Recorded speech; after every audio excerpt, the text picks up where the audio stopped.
Did you say my father collapsed? Amidst the buzz of the banquet hall, her voice was the only thing that cut through to my ears. I had dated her back in our school days. We had just reconnected at a class reunion after several years and were enjoying catching up on old times.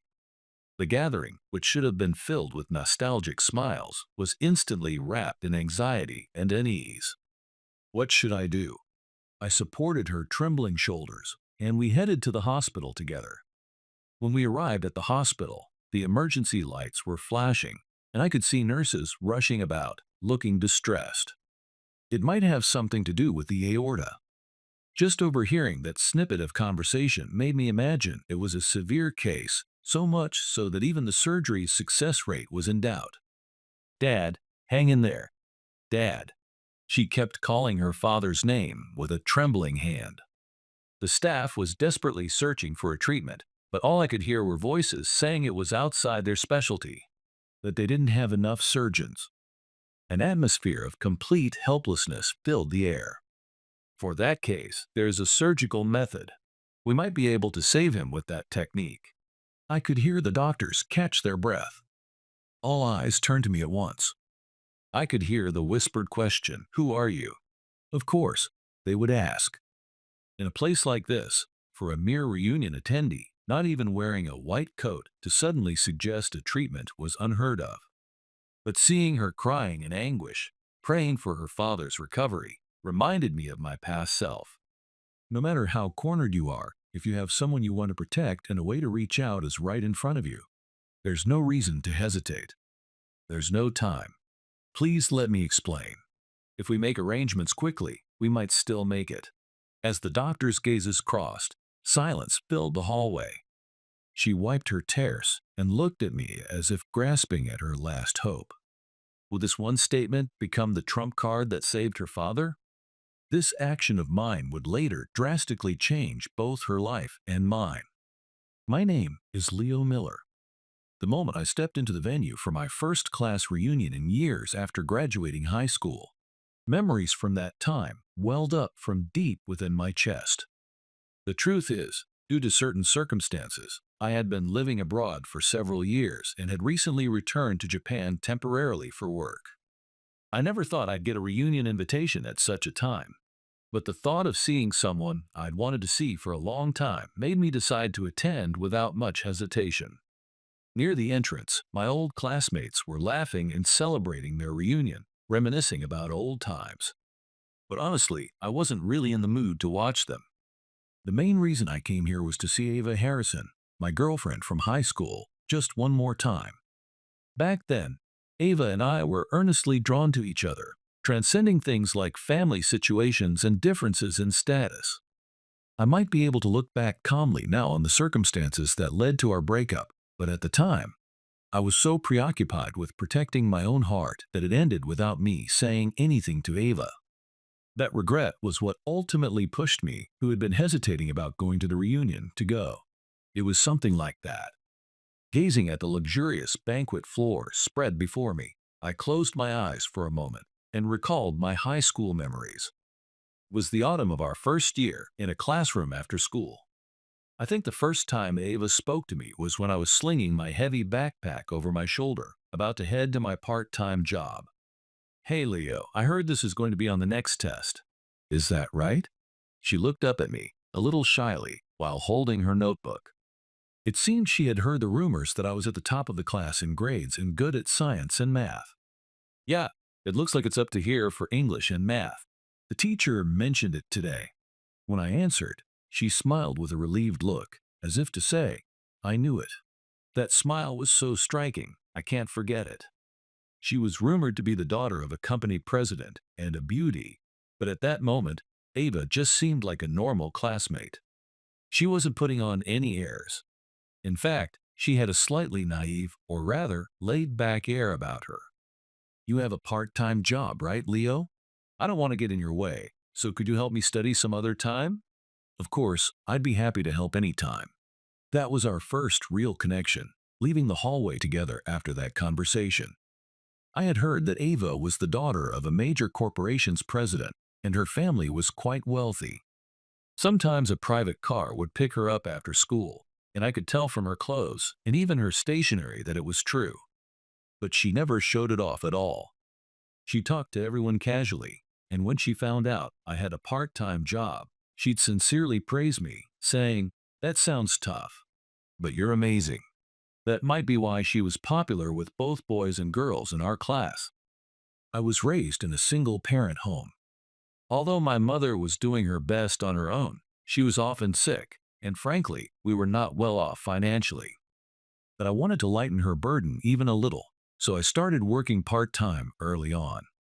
I had a vague dream of becoming a doctor in the future to help sick people like my mother, but I was half resigned that it might be impossible, and half motivated to just do what I could. From around the middle of the second semester, I started walking home with Ava more often. That said, she was usually picked up by a car. So we were only together until around the school gate. Still, the time we spent talking in the hallways and on the school grounds on the way, there was a comforting time for me. "Hey Leo, what do you want to be in the future?" "I want to be a doctor. My mom has been frail ever since I was little. I want to be someone who can support my family, or rather, I want to have the power to help the people close to me." "Wow, that's amazing. I'm envious that you have such a clear dream." Walking down the hallway, Ava murmured quietly. She had always given a calm impression, but she sometimes had a gloomy look on her face. I felt like I understood the reason for it a little now. It's not that big of a deal to be envious of. It won't be an easy path, but with my mom's situation, I think it's worth aiming for. When I said that, trying to hide my embarrassment, Ava let out a soft sigh. Still, it's amazing to be able to say so clearly what you want to do. I don't have any dreams. Ava's profile looked as if she were quietly embracing resignation. As the chatter of students passing by faded into the distance, she continued, "I think I'll end up helping with my father's company in the future. Or rather, I was raised to believe that was a given. So my own feelings have always taken a back seat. I suppose I could think about what I want to do if there was something. But maybe I thought it was better not to have dreams from the start. I just assumed my future was already decided for me." The frame called a path that Ava was carrying might be bigger than I could ever imagine. But I felt it was wrong to just stay silent. I hesitantly searched for the right words. "But you know, even if people around you decided that you'll take over the company in the future, I don't think that's the only choice you have. At the very least, you're free to try and find what you want to do, right? It seems like a waste to give up without even thinking about it." When I said that, Ava stopped with a slightly surprised look on her face. I also stopped walking and studied her expression.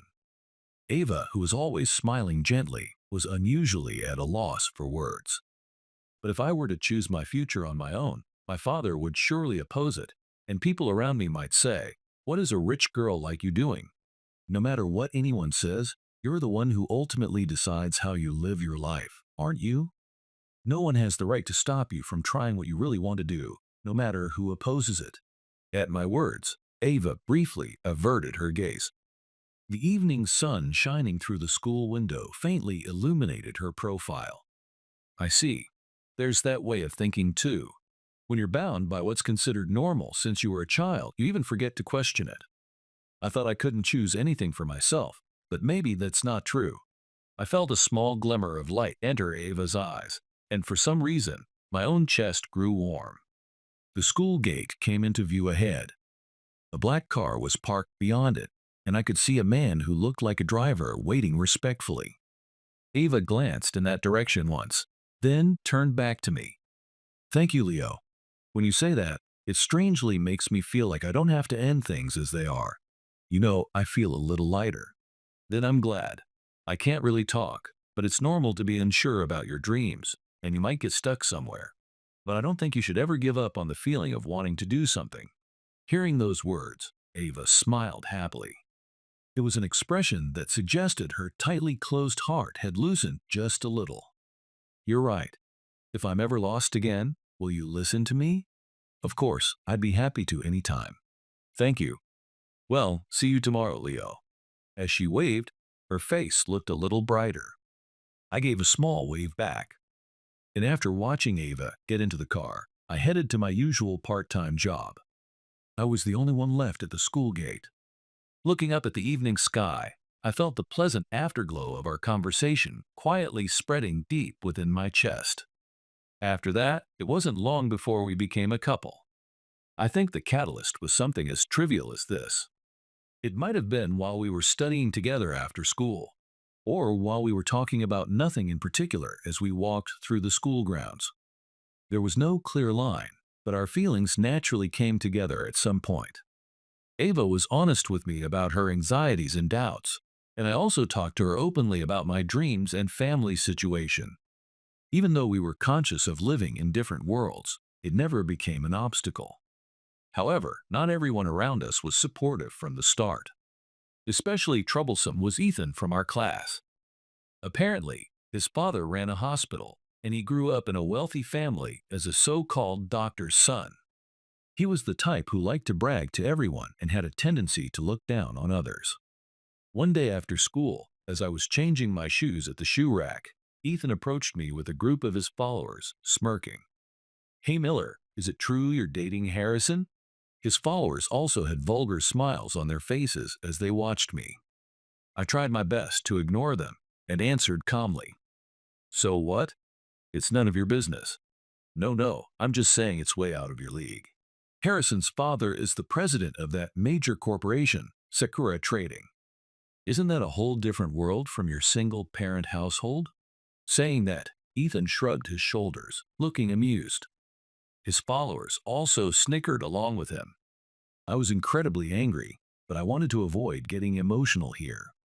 That's why I tried to reply in a calm voice. Who Harrison dates is a matter between me and Ava. You have no right to interfere. Oh, so confident, but there's a class difference, right? You're clearly not a good match. At Ethan's words, I couldn't help but clench my fists. But just then, who says we're not a good match? A clear voice rang out, and everyone instinctively turned around. There was Ava approaching us from a short distance down the hall. Her elegant features and calm demeanor instantly changed the atmosphere. Ethan fell silent, looking awkward, but Ava walked towards us without hesitation and declared firmly, "We are indeed dating. It has nothing to do with you, does it? Who I'm with is my decision to make." Ah, well. Ethan tried to retort, but was so overwhelmed that he lost his words. His followers also looked away awkwardly and left in a clumsy manner. Ava let out a sigh and smiled softly as she looked at my face. "Sorry about that. I know people like him are annoying, but I couldn't just ignore it." "No, you actually saved me. Thanks." It was a short exchange, but I felt my feelings for Ava deepen even more. Her strong will and clear words. For me, it was the encouragement that pushed me forward more than anything. As I was reminiscing about the past, I was suddenly pulled back to reality. "Hey Leo, it's been a while, hasn't it? You haven't shown your face since graduation. This is your first time, right?" The one who called out to me was David, the type who always livened up the class. I couldn't help but reply, "It's been a while," to his nostalgic smile. Next to him was Robert, who looked at me with interest and said, "How many years has it been? You haven't changed." Even while exchanging words, my mind couldn't help but wander. I glanced restlessly at the back of the hall, then the front. I couldn't concentrate on my conversation with them, and I could tell my gaze was darting about restlessly. Where is she? Where's Ava? Just as I was thinking that, the whitish dress caught the corner of my eye. My heart skipped a beat at the familiar back, and my feet naturally started moving in that direction. Then the woman turned to face me. It was Ava. She hadn't changed from the old days. No, she seemed a bit more mature, and her graceful presence instantly dominated my vision. She seemed to notice me too, and our eyes met. A strange silence fell between us, as if all other voices and sounds had disappeared for a moment. I started to open my mouth to say something, but I couldn't decide on the right timing, and a few seconds passed with us just unable to look away from each other. Then, Ethan suddenly interrupted. He clapped me on the shoulder from behind with force, and I instinctively braced myself. Hey Miller, you actually made it. He looked down on me with a slight lift of his chin and a smirk. He still had that same unpleasant vibe. I glanced at his followers. They were all in suits, looking smug. This is a pretty nice hotel, isn't it? I picked it out. It's a foreign chain, so the service and price are top-notch. It's not a place you can just walk into, but it's nice to do this once in a while, right? He clearly wanted to show off his status. I just gave a short, yeah, and tried to walk past him, but Ethan moved in front of me as if to block my way. So, what are you up to these days? Ethan looked at me with a sizing up gaze, showing no remorse. His condescending tone hadn't changed a bit from the old days. You're a high school graduate, right? That must be tough. If you don't go to college, your job options are limited. Oh yeah, you used to date Harrison, didn't you? If that had continued, you might have married into wealth. Too bad. With a theatrical sigh, Ethan let out a vulgar laugh. His followers also snickered, finding it amusing. In the end, she got tired of you and dumped you, right? I mean, a president's daughter lives in a completely different world. You're playing life on hard mode, man. Facing Ethan, who said this so smugly, I almost clenched my fist. But there was no point in making waves here. I took a deep breath, trying to stay as calm as possible. It was true that my relationship with her had come to an end during our third year of high school. As I was thinking about that, I suddenly felt a presence and turned around. Ava was standing right next to me, and my heart pounded. When Ethan saw Ava, he continued as if he had been waiting for this moment. You dating a guy like Miller must have been some kind of whim, right, Harrison? I mean, Miller was smart, so maybe you were attracted to that when you were students. But you got bored, didn't you? The reality is, you and him live in completely different worlds, right? Ethan said it as if it were a matter of course. I could see his followers nodding in strange agreement. He continued, for the daughter of a major corporation's president like Harrison, a guy from a doctor's family like me is a better match, right? I'm free right now. So how about it? I can give you a ride home after this. Ava looked at the smirking Ethan with a somewhat calm gaze. Her eyes held the same inner strength as they did in the old days. The air was so tense it was startling. The people around us seemed to be holding their breath. You seem to be mistaken, but I wasn't the one who broke up with him. In fact, he broke up with me. At those words, Ethan and his friends froze as if they had seen something unbelievable. No way, someone muttered under their breath. No, Harrison getting dumped? That can't be right. That's ridiculous. Why would Miller dump Harrison? It seemed Ethan still couldn't believe Ava's words. His eyes were wide as he looked around at his followers, but they too seemed unsure how to react, just looking bewildered. Yes, she was right to think that. At that time, I was so preoccupied with my own problems that I couldn't be considerate of her. As I entered my senior year, with exams and future career paths becoming more concrete, my family's situation and our difference in status became a heavy burden. The first major setback was when my mother fell ill and had to be hospitalized for longer than expected. In addition to the hospital bills, our daily living expenses became tight. Although I had been considering scholarships and tuition waivers, medical school was still expensive. How would I pay for it? Could I manage by getting more part-time jobs? Days passed without an answer. I'm sorry, Leo. I don't want to make things difficult for you. In front of my mother, who said this in her hospital room, all I could do was smile and say, it's okay. I was actually incredibly anxious, but I couldn't show any weakness. If I broke down, who would support my mother? I told myself that and considered getting another part-time job. The business just kept accelerating.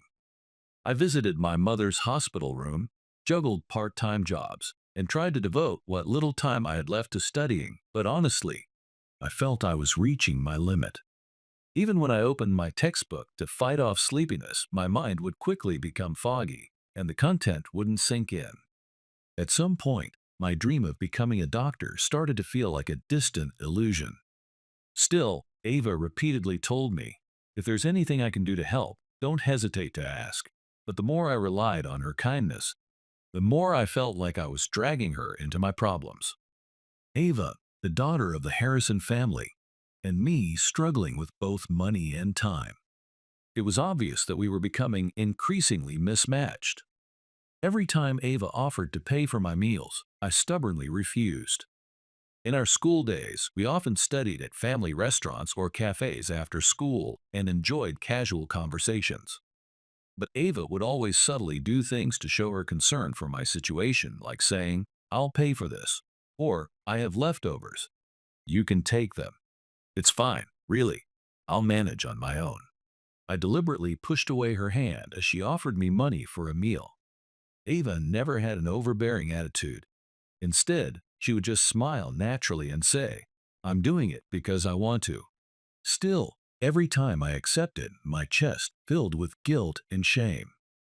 Leo, if you're in trouble, you don't have to hold back. You wouldn't understand.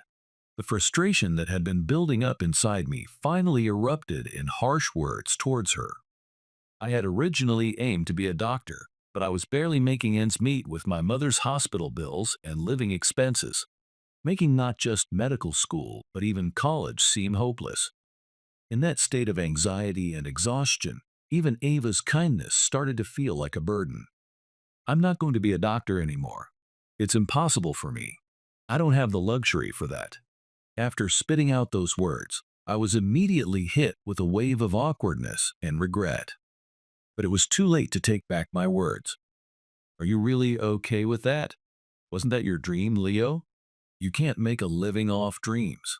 You wouldn't understand. Just leave me alone."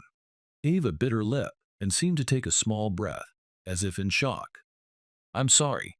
I can't be with you anymore. I don't think I can make you happy either."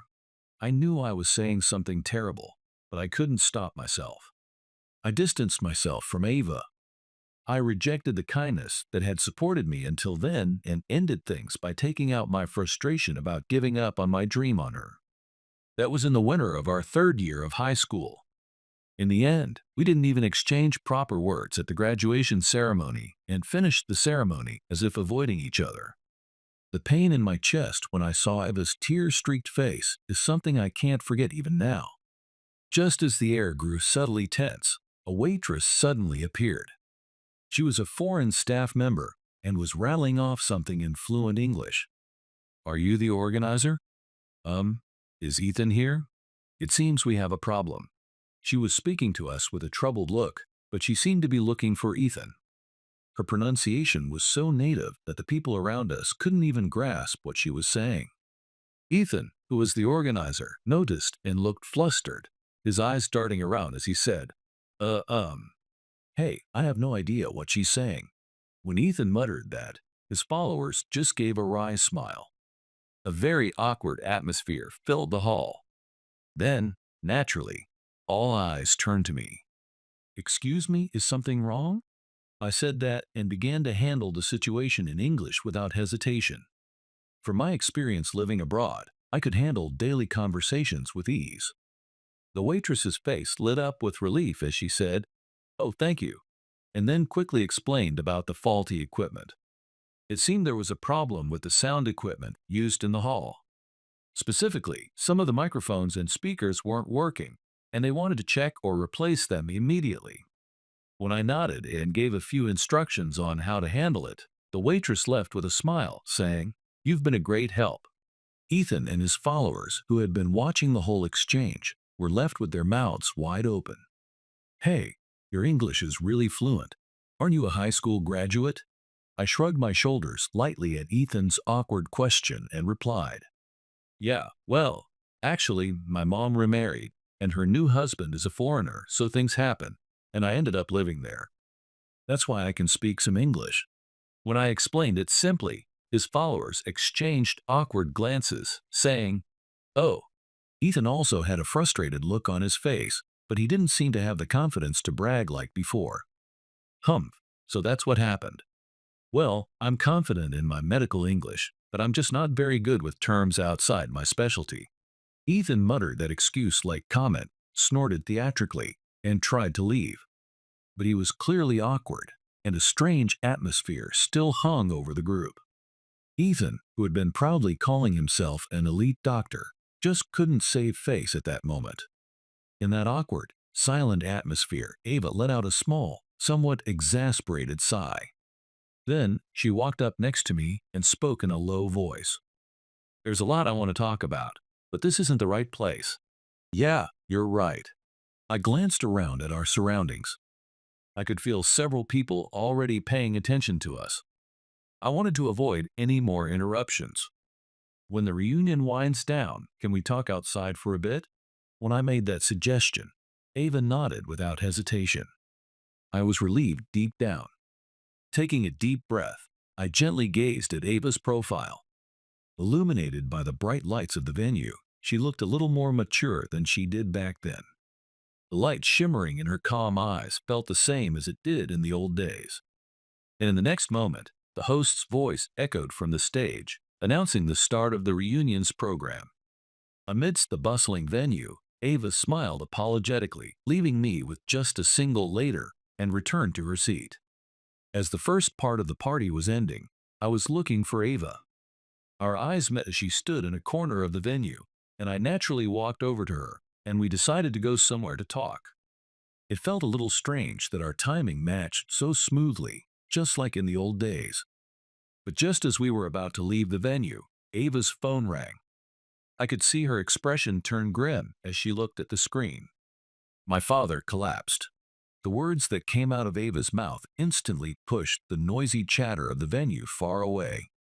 Her face turned pale as she clutched her phone. "What do you mean, he collapsed?" When I asked, Ava's lips trembled as she gave me a brief summary of the situation. Her father, Mr. Harrison, had suddenly felt unwell at work and collapsed, and an ambulance had been called. The details were still unclear, but he was on his way to the hospital. "Ava, are you okay?" "Yeah, I have to go right away." Even as she said that, I could see she was so shaken she looked like she might pass out. "Okay, let's go right now. I'm coming with you." Just as I said that, Ethan, who had been throwing insults at me just a moment ago, came rushing over from the corner of the venue. He must have noticed something was wrong, as he had a stern look on his face. "Hey Miller, Harrison, did something happen?" I couldn't help but be on guard for a moment, but this was not the time to be concerned about that. I briefly explained that Mr. Harrison had collapsed and was being taken to the hospital. Ethan's eyes widened, and he said quickly, "Which hospital was he taken to?" "From what I heard, it's Sakura General Hospital. I don't think it's around here." "That's where I work." "Got it. Leave it to me. Let's hurry." His usual condescending attitude was gone, and Ethan immediately took out his smartphone and started calling the hospital. He seemed to be explaining the situation and asking them to get senior doctors and staff involved, and his expression was surprisingly serious. "It's okay, they're preparing to receive him in the emergency department now. I'm coming with you, so let's get a taxi." Watching Ethan's back as he rushed to the front desk, I gently placed a hand on the dazed Ava's shoulder. "Ava, just calm down. We'll be at your father's side soon." "Okay, thank you, Leo." The color of anxiety seeped from her eyes as she answered quietly, trembling. "Unlike back then, I'm here now, and I'm determined to support her properly. It's not just to make up for the regrets of the past. Right now, I sincerely want to be of any help to her." "I got a taxi over here." Urged on by Ethan's voice, we hurried to the entrance. The door of the waiting taxi opened, and the three of us got in one after another without a word. The moment the driver was told the name of the hospital, the taxi sped off into the night. Holding Ava's tense hand, I stared at the scenery outside the car window. As the colorful neon lights flowed by, a prayer-like feeling swirled in my chest. As we got out of the taxi, I could hear the siren of an ambulance fading away, cutting through the night air. The lights in the hospital's entrance lobby were shining brightly. Still, the air was tense and somehow cold. Ava probably wanted to get to her father's side as quickly as possible, and she let go of my hand to run, but Ethan stopped her. "Don't rush. First, we need to check his condition at the reception. This way." With that, Ethan headed towards the information counter next to the elevator with a practiced air. Since it was the hospital where he worked, he seemed to know the staff and was quickly guided to the back. Eva and I followed him. As we stepped into the emergency department area, we were met with a flurry of tense voices. From the back, I could hear urgent instructions like, "His blood pressure is still dropping. Prepare for a blood transfusion now." The air was filled with the smell of disinfectant, and doctors and nurses were rushing around. "Dad." Ava's voice trembled as she found the figure of a man lying on a stretcher. His breathing was ragged, and he seemed to be drifting in and out of consciousness. An oxygen mask was on his head, and several monitor electrodes were attached to his chest, the EKG line moving up and down irregularly. "Damn it, Mr. Harrison, his blood pressure is dropping fast. I heard he had a history of coronary artery stenosis, and he's also diabetic. Now they suspect an aortic dissection. If it's this bad, he needs emergency surgery, but the risk is too high. The cardiovascular surgeon is in another operation, so what do we do?" The doctors conferred in a hurry. Ava rushed to the side of the stretcher and desperately shook her father's shoulder. "Dad, hang in there. Please, open your eyes." But there was little response, and his eyelids remained closed.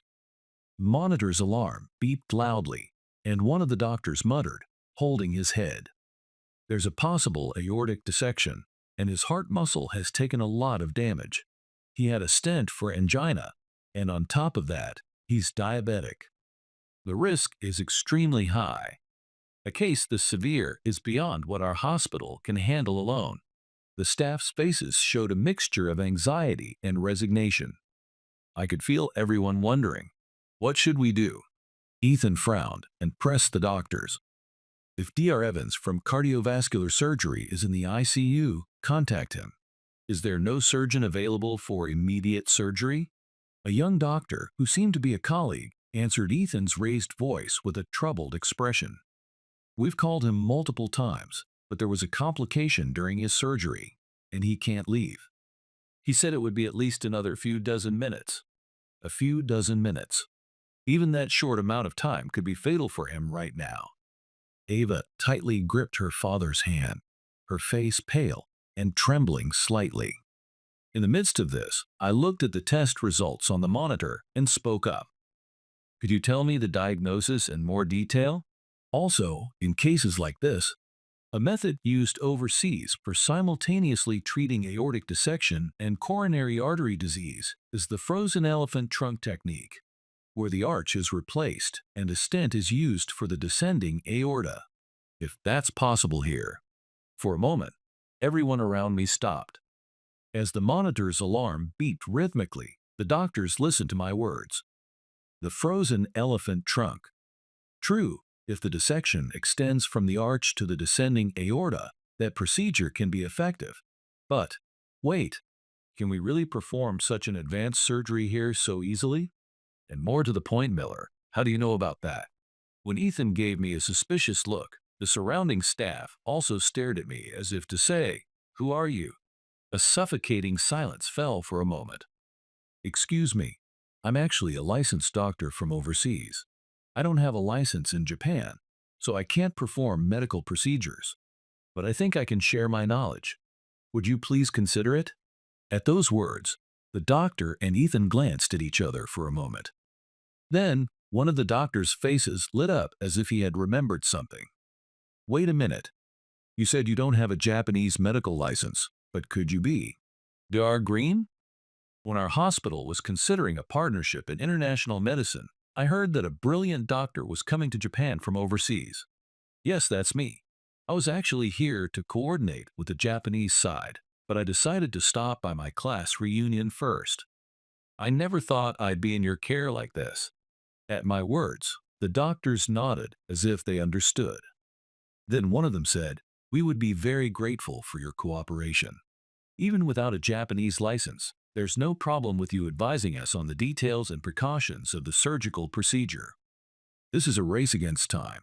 Let's come up with the best plan as quickly as possible."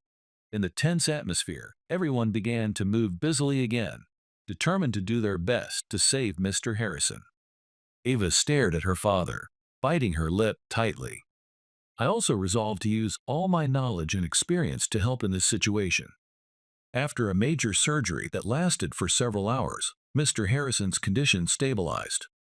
In the post-operative room, Ava held her father's hand gently, her eyes filled with tears. "Dad, I'm so glad." Her father's expression was calm, as he was still under anesthesia. The EKG showed a steady rhythm, and the doctors repeatedly said it was a success. Ava was so relieved she almost collapsed on the spot, but she quickly turned to me. Her eyes were shining with tears. "Leo, thank you so much. I can't believe you became a doctor. You made your dream come true." Her voice was trembling but gentle, with a hint of nostalgia. She must have remembered me talking about wanting to become a doctor back in the day. "Yeah, my mother worked as a translator, and she remarried an American man named Mr. Green. He was very kind. And when I told him I wanted to study medicine, he said, 'Don't worry about the money.' So I took the plunge and went to the US, and I was able to get my medical license there." As I spoke, the days I spent in that distant country came to mind. I studied hard at university, worked as a resident in chaotic operating rooms, and saw countless patients. If I had given up on my dream back then, I would surely be on a different path now. I'm back now on a request from Sakura General Hospital in Japan. There's a project to launch an international medical partnership, and I've been put in charge of coordinating it. So I was back temporarily, and then I got the reunion invitation. With every word I spoke, a warmth spread deep in my chest. "I'm so glad. Thank you so much. Thanks to you, my father was saved. You said you were about to give up on your dream back then, but you made it come true, and I'm so happy." With her eyes full of tears, Ava repeated, "I'm so glad, and thank you," over and over. I gently placed a hand on her shoulder and gave a slightly awkward smile. "You're the one who supported me back then, Ava. I thought it was my turn to help you." The room, once filled with heavy tension, was gradually filled with a warm atmosphere. As I watched Ava's tears fall down her cheeks, I gently squeezed her hand back, as if to fill the time we had lost. A few days later, I visited the hospital room again to see him. Mr. Harrison, Ava's father, was sitting up in bed, and, although a bit gaunt, his complexion was better than I expected. Ava was by his side, and she smiled gently when she saw me. "Dad, Leo is here to see you." When Ava said that, he slowly turned to look at me. A calm atmosphere filled the hospital room, a stark contrast to the tense operating room a few days ago. "You're the one who saved me. Thank you so much for that time." He started to bow deeply, so I quickly waved my hands. "No, I just offered some knowledge from my time abroad. The ones who actually saved your life were the wonderful staff at this hospital." Still, he kept murmuring, "No, even so," as if searching for words. After taking a breath, he opened his mouth as if he had made up his mind. "The truth is, I was the one who forced you to break up with her back then. Seeing you with Ava, I just decided that the difference in your social standing was too great." At those words, Ava's face shot up in surprise. It seemed she didn't even know that her father had directly interfered in our relationship. When he told me that, the scene from the past came back to me vividly.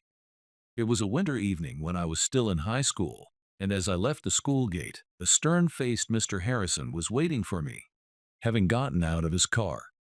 I was almost overwhelmed by his presence, but what struck me even more was the strong determination in his eyes.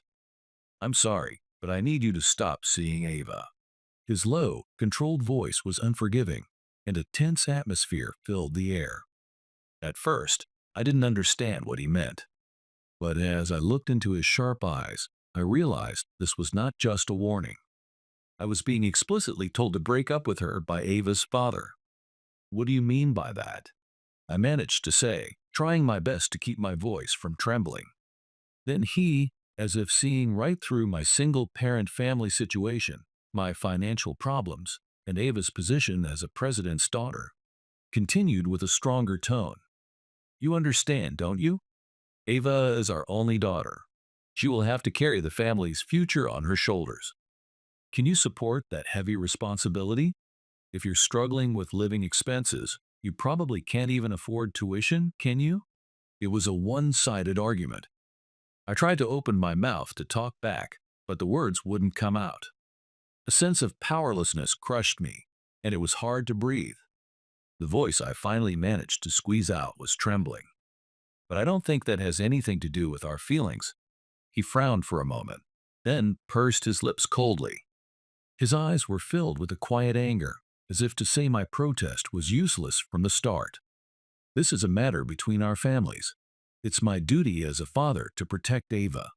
If you truly care about her, please let her go before she gets hurt. Please, I'm asking you to understand. He took a deep breath, as if announcing a final decision. Honestly, my mind went blank. It felt like he had seen through my family situation and my uncertain future, and I couldn't say anything back. He didn't force me to do anything further, but his words had an undeniable weight. I couldn't even nod. I just stood there, biting my lip, and watched Ava's father leave. That night, his words wouldn't leave my head. The frustration of having our different social standings thrown in my face, and the complicated feeling of not being able to deny his desire as a father to protect Ava, both pierced my chest and hurt. In the end, there was nothing I could do, and the feeling of not wanting to involve Ava just grew stronger. And the next day, even when I saw her at school, I couldn't look her in the face properly and naturally started to distance myself from her. In the end, I was the one who initiated the breakup, and everything was over. And now, so many years later, I never thought the day would come when he himself would admit his regret. He looked at me with weak but sincere eyes and bowed his head. I was only thinking of protecting my daughter at the time, but as a result, she has been depressed ever since, and I have regretted it for years. I am sorry for being selfish. If you still have feelings for my daughter, please support her from now on. I just want my daughter to be happy. His pained voice soaked into the silence of the hospital room. Ava placed a hand on her father's shoulder in concern, looking at me as if she wanted to say something. Please raise your head. I understand how you feel, Mr. Harrison, more than you know.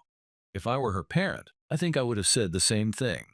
I said that, then stood up from my chair and straightened my posture as if to stand by his bed.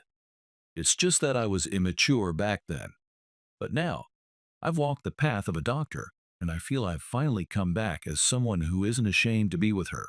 If you would allow it, I'd like to ask if I can date Ava again. I put my sincere feelings into words, as if to shake off the regrets of the past. Then Ava, who had been listening to my words, looked at me with tears in her eyes. I took a breath to compose myself. Then I turned to Ava. Ava, I know the order is all wrong, but the reason I went to the reunion was because I wanted to see you. It took me a long time and a long way to get here, but if you'll still have me, I want to ask you to go out with me again. Ava's tears started to fall, but she nodded clearly and said, Yes. Of course, Leo. I've been waiting for you. At that moment, an overwhelming warmth I couldn't contain filled my chest, and I gently squeezed her hand. Mr. Harrison, who had been watching the whole thing from his bed, looked at his daughter, then slowly turned his face back to me. Please take care of my daughter. If this is what you two have decided, I will support you with all my heart. I nodded, yes, with all my sincerity to the father who bowed his head deeply. Seeing Ava smiling with tear-filled eyes, I could finally smile wholeheartedly. It was a long way around, but I felt clearly that this was the real start. A few days later, when Mr. Harrison's condition seemed to have stabilized, I met up with Ethan in the hospital hallway. He seemed to have just finished his shift as he was loosening the collar of his white coat and stifling a small yawn. Hey, Miller. He noticed me too and gave a slightly awkward nod. Ethan, who usually acted so superior, opened his mouth, looking somewhat hesitant. Hey, I'm sorry for all the things I said. I've always thought I could get anything I wanted. And I know I was selfish and spoiled because I grew up in a privileged environment. I took things like a top-notch education and my parents. connections for granted. Ethan's profile, as he looked away, seemed to show a sense of helpless confusion. He lowered his voice and said quietly, "But I realized there are things you can't have when I found out that Harrison chose you. She's the daughter of a major corporation's president, and I thought I was a perfect match for her. But in the end, she chose you." Ethan cut himself off there and snorted in self-deprecation. "You were poor, but you were smart, and you were dating Harrison. So the only way I could maintain my self-esteem was by looking down on you. I know it's late, but still." I was honestly surprised by his confession. I never thought the day would come when Ethan would talk about himself so honestly. In the past, Ethan had said a lot of nasty things to me, and I honestly didn't feel good about it. But behind it all, were there feelings like this? I was annoyed with you too. You always had that condescending, superior attitude. But because of that fighting spirit, when I hit a wall with my studies, I was able to push through thinking, "I'm not going to lose here." The decision to get my qualifications overseas might have been partly because I wanted to compete with a privileged guy like you. Whenever things got tough, your face would always pop into my head. I was able to grit my teeth and think, I won't lose. Looking back, I had also been running this far with complex feelings. Ethan shrugged and gave a bitter smile. "So that's what I was to you. Well, I'm completely defeated. She's yours, and you even have a medical license from overseas. Hey, don't talk about Ava like she's an object." "But thanks. I phrased that badly. I know." Ethan snorted to hide his embarrassment and kept glancing away. "Well, I still have a lot to do, so I can't just end it like this. It's not in my nature to stay defeated by you, and I'm going to work on my skills as a doctor." "I see. I'm sure you'll do well wherever you go." Ethan toyed with a crumpled prescription paper in his pocket and smiled with an indescribable expression. "Thanks, Miller. The next time we meet, I'll be even bigger, so be ready." Even as he talked trash, his gaze lacked the usual nasty glint. I smiled back, turned away, and started walking towards the reception desk. I could hear Ethan's footsteps fading behind me, and the fluorescent lights in the hallway shone white. It's not like our grudge was resolved, but I never thought a day would come when we could exchange such honest words. But it doesn't feel bad. As I thought that, I glanced out the window. The seasons were slowly changing, and my once frozen heart seemed to be taking a new step forward. I'm sure that from now on, I'll still want to beat him, but at the same time, I have no doubt that he'll become a good doctor. With that small conviction in my heart, I left the white hallway of the hospital. Sometime after that, Mr. Harrison began a full-fledged recovery. Fortunately, his post-operative progress was smooth, and he showed a recovery so remarkable that the doctors were surprised. However, since he needed to continue with hospitalization and rehabilitation for a while, Ava temporarily took over as president. Actually, I'd been feeling unwell for a while now. I was planning to hand over the presidency to Ava soon anyway. Next to the gently smiling Mr. Harrison stood Ava, already dressed in a business suit. As if to prove her father's judgment right, Ava demonstrated her skills to the fullest as soon as she took over the company. She had already learned the basics of management, and her reputation within the company was excellent, which seemed to boost her own confidence. "I'm managing somehow because everyone is so cooperative.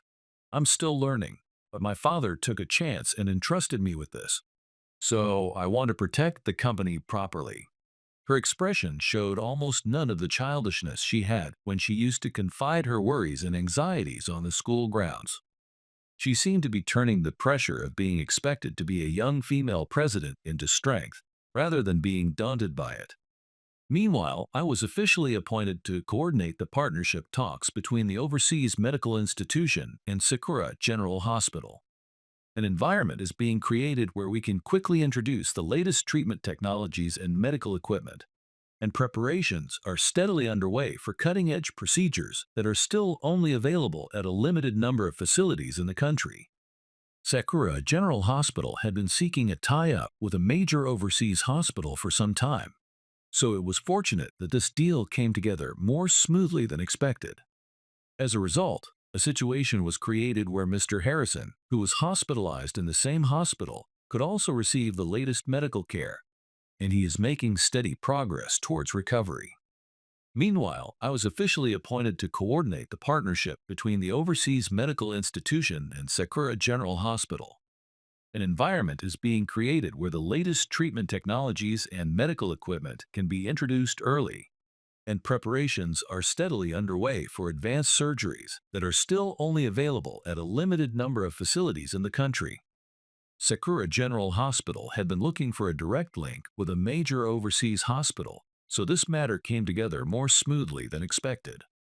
Thanks to that, Mr. Harrison, who is hospitalized in the same hospital, can also receive cutting-edge medical care and is taking steady steps towards recovery. It was decided that I could stay in Japan a little longer. One night, Ava, who had been busy as the acting president, finally came home from work. She gently opened the door to the apartment I was renting and entered the living room with a tired but somewhat relieved expression. "Welcome back. You're late again today. You must be tired." When I said that, Ava smiled as she took off her suit jacket. However, a clear exhaustion was visible behind her smile. She placed her bag in the corner of the sofa and sighed a little. "I'm home. Yeah, the meeting ran late. Oh, and I had to deal with a problem with a new system we just installed, so it ended up being this late." She walked to the kitchen, her footsteps soft, and quickly drank a glass of water. After quenching her thirst, she finally let out a small sigh. I followed her with my eyes and thought of making her a warm drink. "Should I make some coffee? Or would you prefer herbal tea?" I had prepared several types of herbal tea, which I don't usually drink, just for when Ava was tired. She nodded slightly and said, "Thanks." A quiet atmosphere flowed as the water boiled. Although she looked tired, it seemed like Ava was pushing herself too hard. I glanced over and saw her looking at me with a serious expression. "Hey, Leo. Lately, I've been thinking a lot about the time we broke up." The moment she brought it up, my chest tightened a little. That was the toughest time for both of us, right before and after we graduated from high school. Have we changed enough to be able to look back on that time now, as Ava says? Ava rested her elbows on the table and lowered her gaze as she continued to speak. "You know, when you broke up with me back then, I realized afterward how naive I was. I kept saying things like I was going to take over my father's company and make it bigger, but I actually knew nothing about the real world." Her voice was somewhat nostalgic, yet tinged with sadness. I finished pouring the herbal tea into the cup and gently placed it on the table. The steam rose in a wavering cloud, illuminating Ava's faintly trembling eyelashes. "I was worried about you being the president's daughter. That was the gap between us. But you were struggling with a lot of things too, weren't you? In high school, Ava always acted cheerful around everyone. But behind that, she must have been struggling with how to accept her position and her family's circumstances." Ava looked down, bit her lip as if to hold back her words, and let out a small sigh. "I tried not to be arrogant about being the president's daughter, but in reality, I think I was taking advantage of it.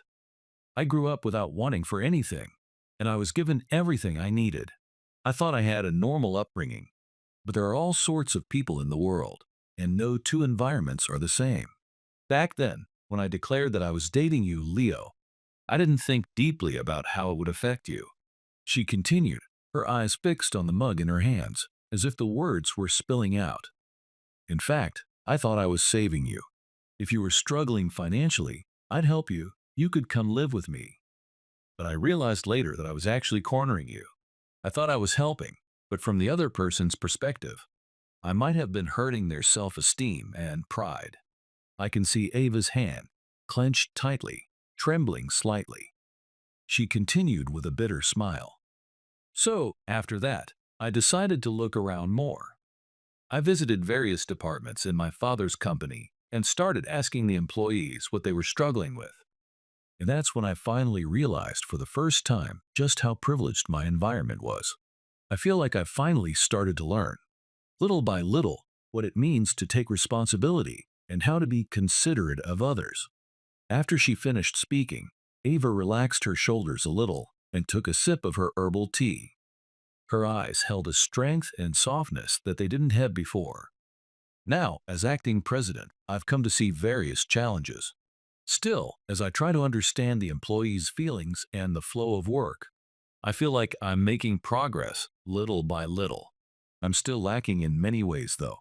Then she looked up and looked straight at me.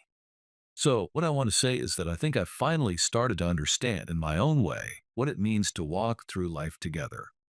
If it's okay with you, will you stay with me from now on? This is my dream now. In the quiet room, Ava's words reached me directly. Her eyes were clearly filled with tears. I pursed my lips tightly for a moment, then felt a natural smile spread across my face. Ava, you found your dream. When I said that, Ava gave a small nod. She looked down to hide her slightly flushed cheeks, then gently opened her mouth.